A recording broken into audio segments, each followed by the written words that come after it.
In today's session, we go over some basic self-defense principles, meaning being aware and observant of your environment, how to negate a situation, and when you engage, how do you do? How do you actually engage when you have to? Alrighty, hope you enjoy. In a self-defense situation, you want to firstly be aware and observe the environment. Yeah? Meaning, okay, where are the exits? How many attackers might there be? Is there anything that could help me? Are there any potential weapons that I could use to defend myself with? But first things first, you always avoid the situation. Because if you notice, okay, these guys are idiots over here, do you walk towards them? No, of course not. You will go the other direction. You avoid it as best as possible. Now, if a self-defense situation does arise, what's the next thing that we do? Very short. De-escalate. Always de-escalate if you need to. So number one, you observe your what? Exit. Your surroundings. Exit. You see what's going on. And then number two, if you can, you negate or de-escalate. Number three, if you have to, you then engage, right? Now this is, look, this is only if you really have to. And when you engage, there's a couple of things to think about. You want to think about, okay, the question you have in your mind is, okay, what is available? What's my target? So when it's a self-defense situation, you have to incapacitate, which means what? Like you stop people from further acting. You have to break them. Because if Noah's the bad guy, right? If Noah's the bad guy, right? And I just go and I start punching him in the arm and kick him in the thigh, is that going to do anything? You might just get more angry. So to incapacitate basically means to take them out of action, right? And in a real self-defense situation, that might be breaking his knee, that might be crushing his windpipe, that might be sticking my finger through his eyeball. Now, once again, this is only real self-defense. Now, the thing you want to have in mind is what's available. So what would be the targets that I could strike Noah that would incapacitate him? The what? Say it? The groin?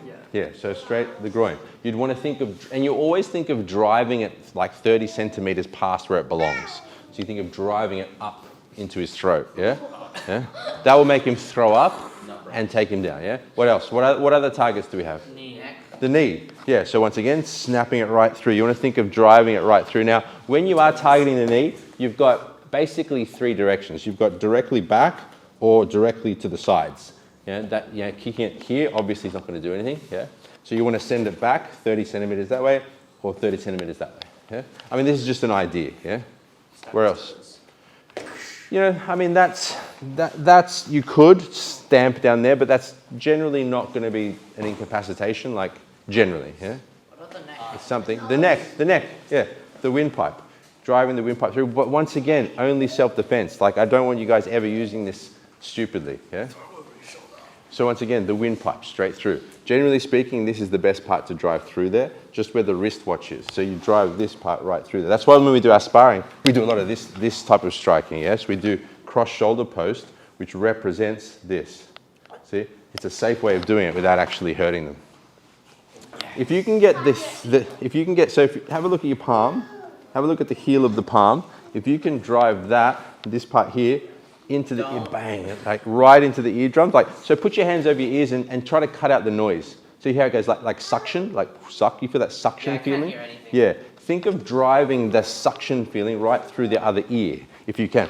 Like drive it right through. That will bust the eardrum. They will lose balance and fall to the ground. So that's another incapacitation point. I'll give you like one last one. The solar plexus here.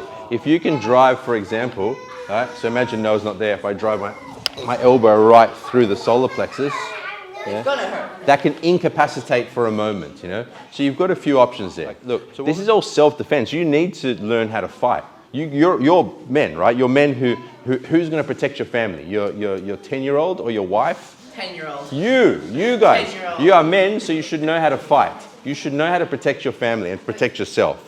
Not having that skill to me is weakness. You should learn how to protect your family, but also this cultivation of the warrior mindset and spirit. You know, train your spirit, train your mind, train yourself.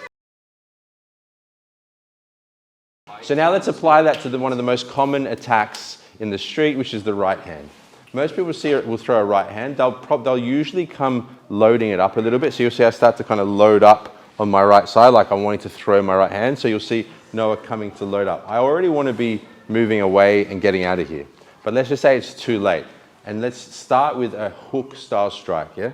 So as that hook style strike comes through, you're going to use your dice. I'll slow it down for demonstration's sake. So as he throws this hook style punch around the right, so his right hand coming around to my head, we're going to use our dice, our movement to deflect, and a palm strike, yeah?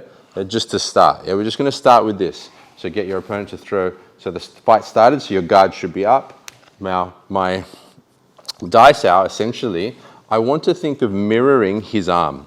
My elbow mirrors his elbow, and my hand comes up to just above my head. Think of it like a shield. So the dice out deflects the incoming strike. Now, so once again, I keep my hand on center, slowly for the demonstration's sake. My hand stays on center.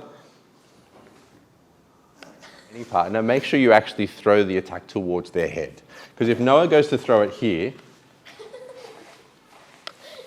he's obviously not very good at what he's trying to do. So as slowly so we can demonstrate. My hand stays on center, my elbow mirrors his elbow, and I bring it just above my head, you see? Just above, so I cover myself up. Your chin should be slightly tucked and your crown up, so you have the state on, yeah? My other hand, simultaneously, I'm going to palm strike. We're just going to start with that. You can do it with a step or without a step, then we're going to add to this. But we're practicing this situation because it's one of the most common. Make sense? So slowly, once again, as the hand comes, you start from your guard, hand stays on center line to cover your center, rising the hand up, matching the elbow angle, so that, because if I'm too narrow, see, you can come around the outside. If I'm too wide, he'll be able to come through over the top. So you want to match his elbow angle. So let's say there's like a line we can match. Hand stays on center and palm strike simultaneously. We'll start with that and then we'll build on it. Any questions? No. 1, 2, let's go.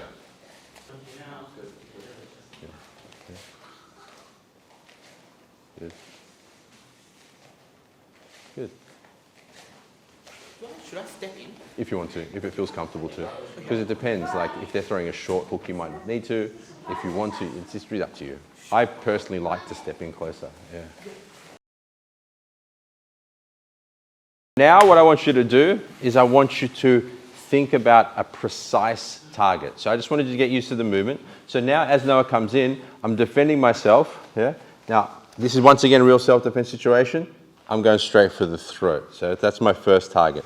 And now, that's just the next thing. So you've got the throat. What other options might you have, yeah?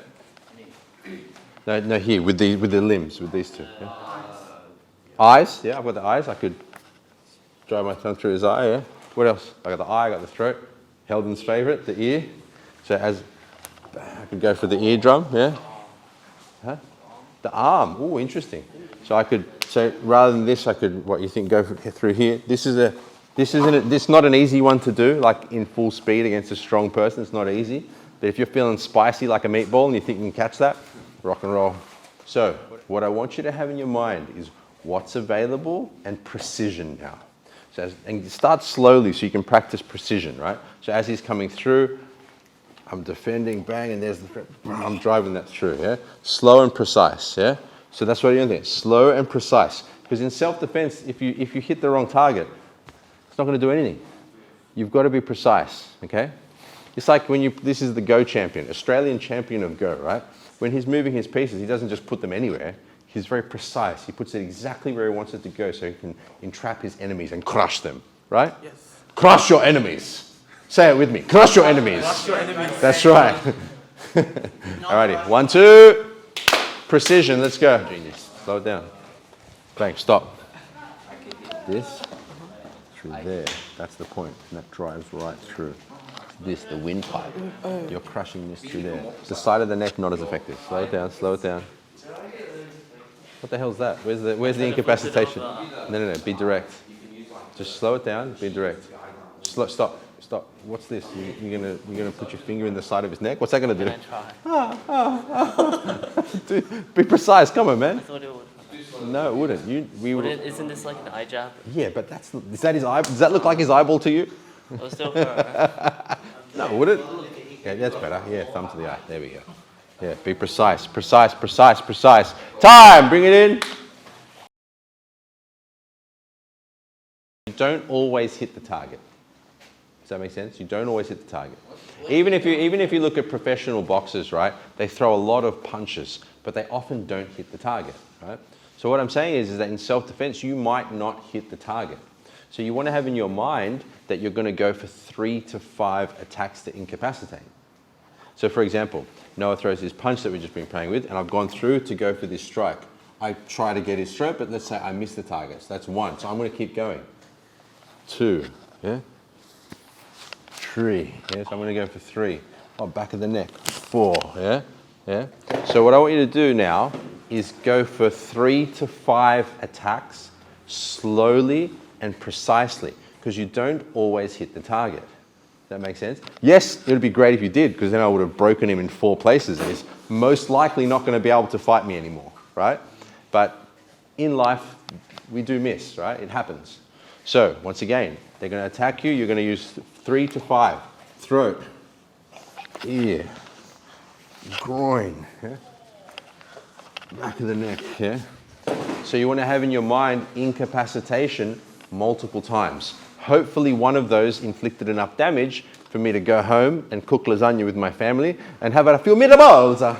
If you are the partner, act as though you would act if you got hit somewhere. Slow it down. Freeze.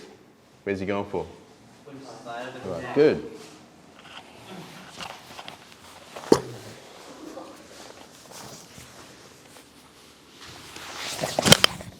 You understand? So move slowly and act it out so that they can practice precision against a target which moves. And look, you're all aware how you'd move if you got hit somewhere, right? Show me how you'd react if you got kicked in the nuts. Go.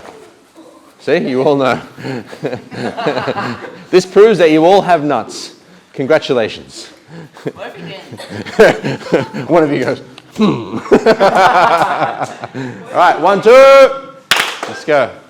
Now, next edition, once you've incapacitated 3 to 5 times, head towards the exit. Ready? Let's go. So have that in your mind. You want to get out of there. You want to leave the situation.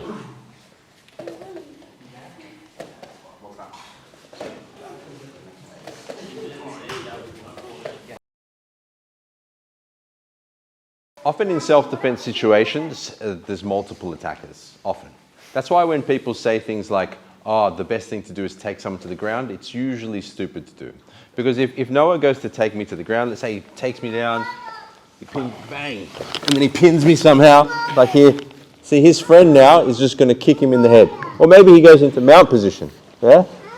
Once again, his friend can use his head as a soccer ball or do something, yeah? So what I'm getting at is you don't want to make yourself a sitting duck, right? So you want to be staying on your feet so you can still exit the situation. So let's say, go genius. Let's say these 2 guys are wanting to attack me, right? The basic principle on multiple attackers is that you don't want to get in between them. That's the basic principle, right? Because if I'm in between them, I have to deal with all of their attacks. So what you want to do is think of lining them up, right? So think of these guys like dominoes. I want to get to a position where I don't deal with both of them at the same time. I want them to be more like dominoes, and I don't want to be the salami in the sandwich. Does that make sense? So if you are if I'm the salami, I'm going to get eaten, right? If I'm the first domino, I'm going to knock them down, right? So you want to be more the first domino. Does that make sense? Now, apart from that, you want to keep in mind your exit as well. So it's better that I use him as the first domino than him, because now I'm trapping myself against a wall. Does that make sense? So let's just say both of these guys want to fight me, yeah, and it's already started off. I'll be keeping the hands out and I'll be moving to get myself away and use them more as dominoes, right? Now that means if I'm only fighting one at a time, I can incapacitate one and then deal with the next as opposed to doing them all at the same time. Does that make sense?